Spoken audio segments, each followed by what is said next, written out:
Hello students. Accounting में हम discuss कर रहे थे books of original entry journal. और लास्ट वीडियोस में हमने बताया था कि जो जर्नल है वो पूरी अकाउंटिंग का बेस होता है। जिस स्टूडेंट को जर्नल एंट्रीज़ बनानी आती हैं प्रॉपर, तो समझ लो अकाउंट्स उसके लिए बिल्कुल ईजी है, क्योंकि जितने भी अगले चैप्टर्स हैं, चाहे वो लेजर का है, चाहे वो ट्रायल बैलेंस है, चाहे फाइनेंशियल स्टेटमेंट्स हैं, सब जर्नल पे बेस्ड होते हैं। जिस स्टूडेंट को जर्नल क्लियर है, जो डबल एंट्री सिस्टम के रूल्स हैं उनको उसको फॉलो करना आता है, उनको इम्प्लीमेंट करना आता है, समझ लो 50% अकाउंटिंग उसको आ गई। इसलिए ये जो जर्नल का चैप्टर है इसको बड़े ध्यान से करना चाहिए। इस वीडियो में हम डिस्कस करेंगे कि जो बैंकिंग ट्रांजैक्शंस होती हैं, देखो जब भी हम बिज़नेस करते हैं तो हमारी बैंक से डीलिंग होती है। हम बैंक में मनी डिपॉजिट भी करवाते हैं, जब ज़रूरत होती है बैंक से निकलवाते भी हैं। हमें हमारी पार्टीज़ चेक देती हैं पेमेंट के बदले में, और वो चेक हम अपने बैंक में डिपॉजिट कराते हैं। और अगर हमें किसी को पेमेंट देनी हो तो हम भी उसको चेक इशू करते हैं, देते हैं। तो जो भी डीलिंग्स हमारी बैंक के थ्रू होती है, जिसमें मतलब बैंक अकाउंट ज़रूर रहता है, जिसमें हमें बैंक का हिसाब किताब रखना होता है, जिन ट्रांजेक्शन्स में, उन ट्रांजेक्शन्स को हम कहते हैं बैंकिंग ट्रांजेक्शन्स। तो उनकी जनरल एंट्रीज़ किस तरह से बनानी है वो आज हम इस वीडियो में डिस्कस करेंगे। Recording of banking transaction, this is our topic for today. देखो बैंक अकाउंट जो होता है ना, हम अपने बैंक का हिसाब बैंक अकाउंट में रखते हैं। हम बैंक के कस्टमर है, बैंक भी हमारा हिसाब रखता है, लेकिन हम बैंक पे ब्लाइंड फेथ नहीं करते कि बैंक जो कह रहा है बस उतने ही हमारे डिपॉजिट हैं। हम भी अपने बैंक का हिसाब बैंक अकाउंट में रखते हैं। लेजर में हमने एक अकाउंट खोला होता है बैंक अकाउंट, उसमें हम बैंक का हिसाब रखते हैं। जब भी हमारी बैंक से डीलिंग होती है, जब भी हमारा जो बैंक में बैलेंस है वो बढ़ता या कम होता है किसी ट्रांजैक्शन की वजह से, तो उसकी एंट्री बैंक अकाउंट में ज़रूर होती है। बैंक अकाउंट हमें बताता है कि हमारा कितना बैलेंस बैंक में है। तो बैंक अकाउंट पर्सनल नेचर का अकाउंट होता है। जब भी हम बैंक में डिपॉजिट करा रहे होते हैं तो बैंक रिसीवर होता है, तो हम बैंक को डेबिट करते हैं। जब हम बैंक से निकलवा रहे होते हैं तो बैंक गिवर होता है, उस केस में बैंक क्रेडिट हो जाता है। या दूसरे वर्ड्स में कहें, जब भी हम बैंक में डिपॉजिट करवा रहे हैं, जब भी हमारा बैंक में जो हमारा बैलेंस है वो बढ़ रहा है किसी ट्रांजैक्शन की वजह से, तो उस ट्रांजैक्शन में बैंक अकाउंट डेबिट होगा। लेकिन जब हम बैंक से विड्रॉ करवा रहे हैं, निकलवा रहे हैं, और जो हमारा वो बैंक बैलेंस है वो रिड्यूस हो रहा है उस ट्रांजैक्शन की वजह से, तो उस एंट्री में हमें बैंक अकाउंट क्रेडिट करना पड़ेगा। तो ये डिफरेंट ट्रांजैक्शंस में हम क्लियर करते हैं। देखो स्क्रीन पे हमें नज़र आ रहा है first transaction, when cash is deposited into bank. अब बैंक में कैश डिपॉजिट करवाया, बैंक बढ़ गया हमारा, तो एंट्री होगी bank account debit to cash account. Cash इसलिए क्रेडिट होगा बिकॉज कैश रियल अकाउंट है एंड कैश इज़ गोइंग। लेकिन अगर इसका उल्टा हो, हमने कैश बैंक से विड्रॉ करवाया, तो रिवर्स एंट्री हो जाएगी cash account debit to bank. Bank इसलिए क्रेडिट होगा बिकॉज बैंक इज़ गिवर और moreover our balance in bank is being reduced due to this transaction, therefore bank account will be credited. उसके बाद third transaction है when cheque received from the customer and are deposited into bank on the same day. हमारे जो debtors हैं जिनसे हमें लेने हैं, कई बार वो पेमेंट हमें चेक के थ्रू दे देते हैं, चेक दे देते हैं, और हम चेक को क्या करते हैं, उनके चेक को हम बैंक में डिपॉजिट करवा देते हैं उसी दिन। ये सेम डे बड़ा इंपॉर्टेंट है, उसी दिन डिपॉजिट करा दिया तो हमारा बैंक बढ़ गया, तो बैंक अकाउंट डेबिट होगा, और वो जो कस्टमर जो दे रहा है हमें उसका अकाउंट क्रेडिट हो जाएगा। Bank account debit to customers personal account, this will be the entry. अगर हमें कस्टमर से चेक मिला है, लेकिन अगर हमने उसी दिन बैंक में डिपॉजिट नहीं करवाया, लेकिन एंट्री तो हमें बनानी पड़ेगी। अब उसी दिन डिपॉजिट बैंक में अगर वो नहीं हुआ तो हम बैंक को नहीं बढ़ा सकते। बैंक को डेबिट कैसे करें जब बैंक में वो चेक भेजा ही नहीं। एक्चुअली होता क्या है, जब हमें किसी कस्टमर से चेक मिलता है तो ऐसा नहीं होता कि भाई वो साथ साथ हम अपने कैशियर को बैंक में भेजें कि ये जाओ कि जमा कराओ फटाफट बैंक में इस चेक को।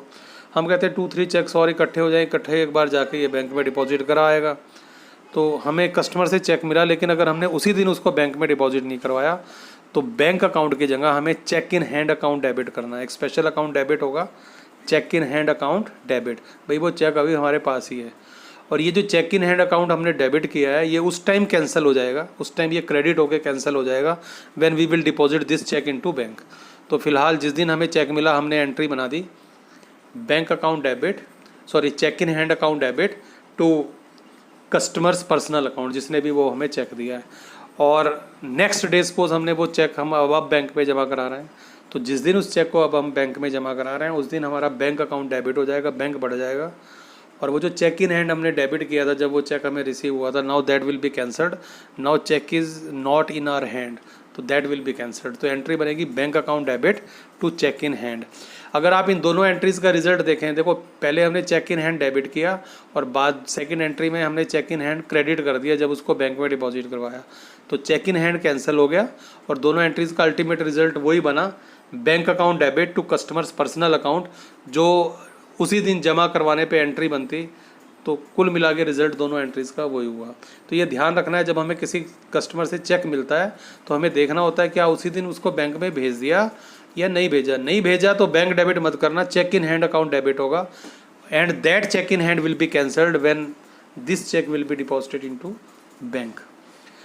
उसके बाद अगर कोई कस्टमर सीधा हमारे बैंक में डिपॉजिट करवा देता है मनी, करनाल की कोई पार्टी है उसने सीधा ही हमारे बैंक में डिपॉजिट मनी भेज दिया, हमें फ़ोन कर दिया भाई हमने आपके खाते में अमाउंट भेज दिया है, तो हमारा बैंक बढ़ गया। एंट्री होती है bank account debit to customers personal account, जिसने भी वो डिपॉजिट करवाए हैं। और कई बार ऐसा होता है कि जिस कस्टमर ने वो चेक हमारा बैंक में डिपॉजिट करवाया, हमने तो उसी टाइम अपने बैंक को बढ़ा दिया, लेकिन बाद में बैंक से फ़ोन आ गया कि वो जो चेक आपने डिपॉजिट करवाया हुआ था बैंक में वो क्लियर नहीं हुआ है, जिसका चेक आपने डिपॉजिट करवाया था उसके अकाउंट में पैसा नहीं है। तो इसका मतलब हमने जो अपनी बुक्स में बैंक को डेबिट किया वो गलत किया। तो अगर चेक डिसऑनर हो जाए तो वो जो बैंक हमने बढ़ाया हुआ है चेक डिपॉजिट होने पे, जब हमने बैंक बढ़ा दिया था, अब उस बैंक को हम क्रेडिट करेंगे और जिस कस्टमर के अकाउंट को हमने क्रेडिट कर दिया था भाई इस पर्सन ने हमें दे दिए, तो दिए कहाँ है उसने, वो दोबारा से हमारा डेटर हो जाता है। तो एंट्री बनती है customer's personal account debit to bank. इस एंट्री का रिजल्ट ये होता है कि वो कस्टमर दोबारा से हमारा डेटर बन जाता है, फिर हमें उससे लेने हैं। और जब उसने चेक दिया था और हमने बैंक में डिपॉजिट करवा दिया था और हमने अपने बैंक को डेबिट कर दिया था, वो गलत बढ़ा था हमारा बैंक, उसको क्रेडिट करके हम दोबारा से कम कर देते हैं। उसके बाद फिर सपोज हम किसी कस्टमर को पेमेंट करते हैं चेक के थ्रू, तो हम एंट्री बनाते हैं जिसको भी हम पेमेंट दे रहे हैं उस पर्सन का अकाउंट डेबिट हो जाएगा और टू बैंक। मान लिया अनिल को हमने 1000 का चेक दे दिया, उसकी पेमेंट कर दी 1000 की, तो एंट्री बनेगी अनिल डेबिट टू बैंक। हमारा बैंक कम हो जाएगा क्योंकि जिस पर्सन को हम चेक दे रहे हैं वो हमारे बैंक से पैसा निकलवा लेगा, तो बैंक विल बी रिड्यूस्ड। तो जिस पर्सन को चेक दिया है उसका अकाउंट डेबिट टू बैंक। अगर हमने किसी एक्सपेंसेस की पेमेंट चेक के थ्रू की है तो हम एंट्री बनाते हैं expenses account debit to bank. Suppose paid salary through cheque, तो एंट्री होगी salary account debit to bank. इसी तरह अगर ऑनर पर्सनल यूज़ के लिए बैंक से पैसा निकलवा ले तो बैंक कम हो जाएगा और पर्सनल यूज़ का हिसाब किताब ड्राइंग अकाउंट में रखा जाता है, एंट्री होगी drawings account debit to bank. कई बार बैंक हमें इंटरेस्ट अलाउ करता है, हमें जो भी हमारा बैंक में मनी डिपॉजिट होता है उस पर हमें इंटरेस्ट मिलता है, तो उस केस में एंट्री होती है बैंक अकाउंट डेबिट, क्योंकि बैंक बढ़ जाता है, बैंक इंटरेस्ट देने हमारे घर नहीं आता, हमारे अकाउंट में डिपॉजिट कर देता है। एंट्री होती है bank account debit to interest received account, this is our income therefore it will be credited. लेकिन उल्टा है, करंट अकाउंट पे बैंक कई बार इंटरेस्ट चार्ज करता है, बैंक ओवरड्राफ्ट पे इंटरेस्ट चार्ज होता है। बैंक में जितने हमारे डिपॉजिट थे उससे हमने ज़्यादा निकलवा लिए, माइनस में बैलेंस चला गया, कई लिमिट बनवा लेते हैं बैंक में तो ज़्यादा भी निकलवा सकते हैं, तो उस माइनस बैलेंस पे, उस ओवरड्राफ्ट पे बैंक हमसे इंटरेस्ट चार्ज करता है। तो फिर एंट्री होगी इंटरेस्ट अकाउंट डेबिट, एक्सपेंस है, इंटरेस्ट डेबिट होगा और बैंक हमारा कम हो जाएगा, हमारे खाते में से कम हो जाएंगे उस इंटरेस्ट का अमाउंट, तो interest account debit to bank. इसी तरह कई बार बैंक अपनी सर्विसेज के बदले में चार्जेस लेता है, तो उस केस में एंट्री होती है bank charges account debit to bank. Bank कम हो जाएगा जितने भी चार्जेस लिए हैं और बैंक चार्जेस हमारा एक्सपेंस है, दैट विल बी डेबिटेड। तो ये एंट्री हैं जो बैंक अकाउंट से कंसर्न है, ये सब बैंकिंग ट्रांजैक्शन है।